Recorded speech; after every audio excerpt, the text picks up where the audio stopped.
ತೆಂಗಿನ ಮರಕ್ಕೆ ಹಬ್ಬಿಸಿ ಬೆಳೆದಿದ್ದ ಕಾಳು ಮೆಣಸನ್ನ ಕೊಯ್ಯಲು ಹೋಗಿ ಮರದಿಂದ ಬಿದ್ದು ನಿವೃತ್ತ ಮುಖ್ಯ ಶಿಕ್ಷಕ ಸಾವನ್ನಪ್ಪಿರುವ ಘಟನೆ ಪುತ್ತೂರಿನ ಬೆಟ್ಟಪ್ಪಾಡಿ ಗ್ರಾಮದಲ್ಲಿ ನಡೆದಿದೆ.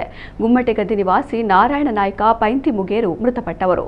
ತನ್ನ ಮನೆ ಮುಂಭಾಗದಲ್ಲಿದ್ದ ತೆಂಗಿನ ಮರದಲ್ಲಿ ಬೆಳೆದಿದ್ದ ಕಾಳು ಮೆಣಸನ್ನ ಅಲ್ಯೂಮಿನಿಯಂ ಏಣಿ ಏರಿ ಕೊಯ್ಯುತ್ತಿದ್ದಾಗ ಏಣಿ ಸಹಿತ ಅವರು ಮರದಿಂದ ಜಾರಿ ಬಿದ್ದಿದ್ದಾರೆ.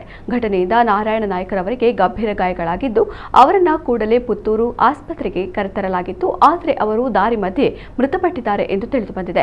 ಮೃತರು ಪತ್ನಿ, ಇಬ್ಬರು ಪುತ್ರರನ್ನ ಅಗಲಿದ್ದಾರೆ.